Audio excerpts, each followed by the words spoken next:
मो ना किरण प्रधान मु बंदा ग्राम पंचायत सरपंच अटे।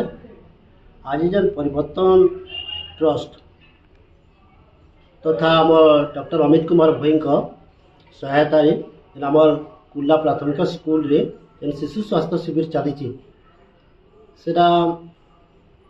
ग्रामवासी सहायता तथा आम वार्ड सभ्य जेन अच्छा से सहायता बहुत सफल होबार के जाऊे।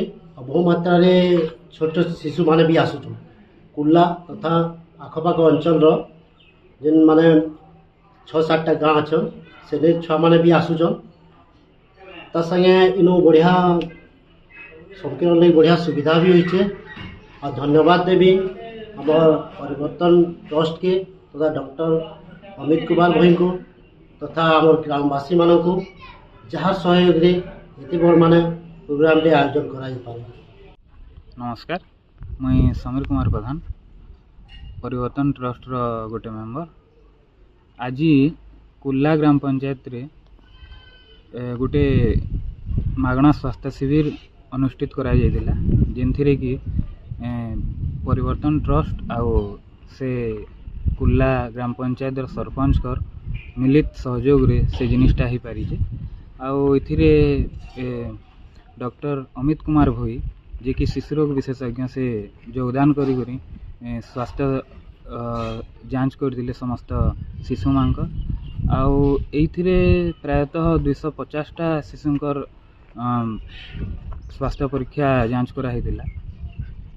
आउ आमर ट्रस्ट जेनटा कि परिवर्तन तार मूल लक्ष्य हूँ शिशु मानकर स्वास्थ्य अवस्था शिशु मानकर थैथान जेन मानकर पढ़ा रे विघ्न आछे तांकर केंदे पढ़ापढ़ी भल से कराहेबा किन जगह रे कराहेबा सेथिर लगी भी आम चेष्टा करछुं।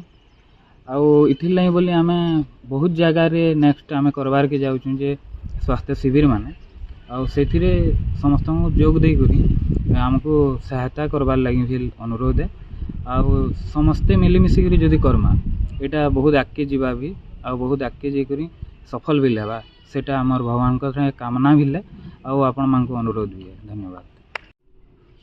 नमस्कार बंधुगण, मुई डॉक्टर अमित कुमार भोई आज परिवर्तन अनुष्ठान आउ ग्राम्य सरपंच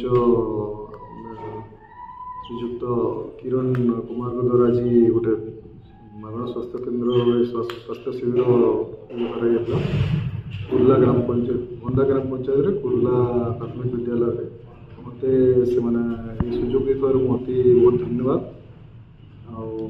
आज बहुत गुड़े शिशु को देखाला बहुत गुड़े सुविधा असुविधा छुआर बुझाला छुआर केमती जत्न निया बताला केमती छुआर वेट ओजन बढ़वा केमती केन छुआर श्वास अच्छे केन छुआर केन चिकित्सा इन ना पारे ये बड़ जगह जावाके पड़वा सब स्थिति बताला। मागणा औषध वितरण तो समस्त को कराई तार छड़ा मागणा हेमोग्लोबिन रक्त परीक्षा भी कराई बहुत जनकर हेमोग्लोबिन कम थी चिन्हट भी कराई सेटा मेडिसिन उपयुक्त मेडिसिन मागणा औषध भी दिखाई।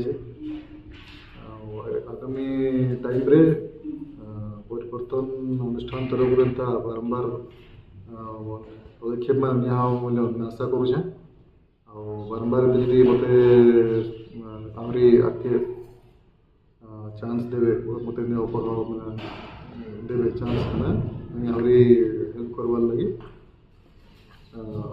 मत सब खुशी लगा।